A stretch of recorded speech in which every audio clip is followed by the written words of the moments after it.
What kind of cancer patients do you look after? We mainly treat lung cancer with the Cyberknife, but we also treat brain tumors, head and neck tumors, liver tumors, some gynecology, and also prostate cancer. So how do you decide which patients should be treated with a Cyberknife? And is it stage of disease or kind of histology or kind of biology of a particular tumour? What is it? Well, it depends on the primary. Like for lung cancer, we treat early stage lung cancer, so these tumours are small, up to 6-7 centimeters, or otherwise metastasis in the lung, so solitary or oligometastasis in the lung. So that's for the lung part. For the brain tumours, it's mainly also focused to solitary or oligometastasis into the brain.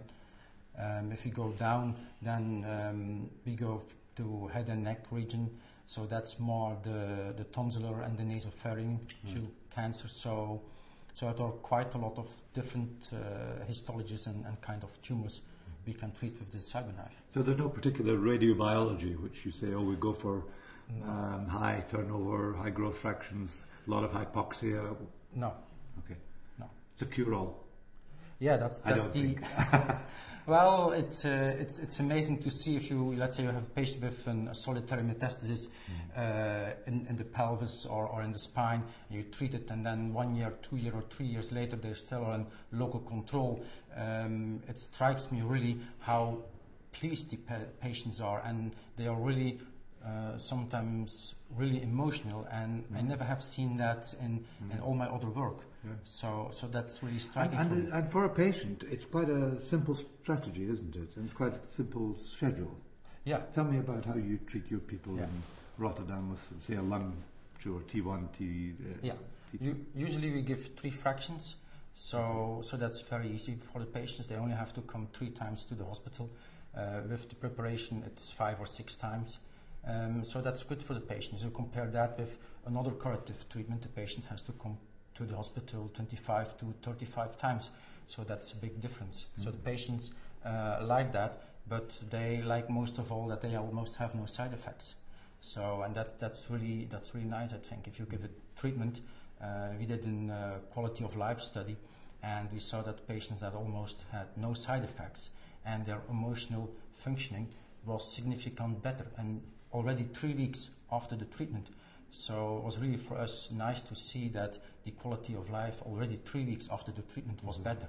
So that was a really nice result. We heard about the French experience of coping with respiration and the lung tumours moving.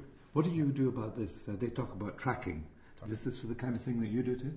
Yeah, we also track the tumour. So in most cases we put the kind of fiducials close to the tumour or inside the tumour. And then with the whole Cyberknife system, you are able to track the tumour in real time. So if the patient is breathing faster or slower, the Cyberknife machine will move faster or slower with the patient. And in that way, we are able to irradiate only the tumour and some soft tissue, a little bit soft tissue around.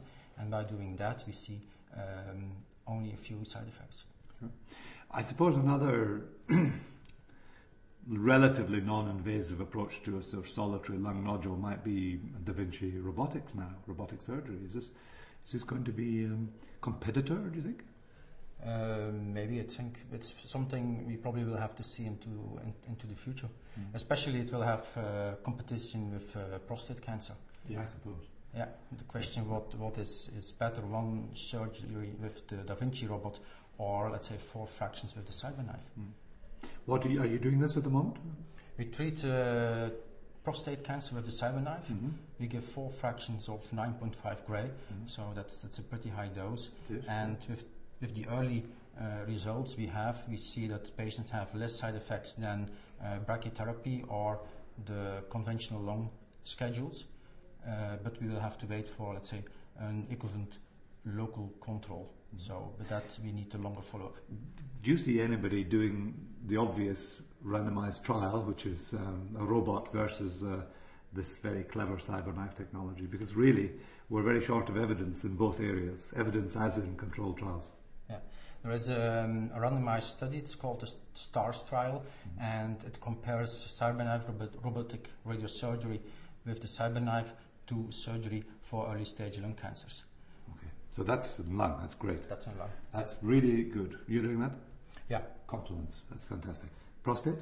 No, there are not yet. That's the only randomized study that is ongoing that I know of. There is another one in lung, but that's for all stereotactic treatments compared to surgery. Well, I really do hope that that somebody starts doing these comparative trials in prostate, because it's a very grey area. Yeah. You could say it's worse than that, with everybody making counterclaims and people competing for their own technology instead of concentrating on the patient and what's better for the patient. And the patients certainly want to know, is a robot better than a Cyberknife? I'd really like to know, and it would be very important to do that in the future. So, thank you so much for coming along. I really appreciate you giving us our time. Thank you. Okay.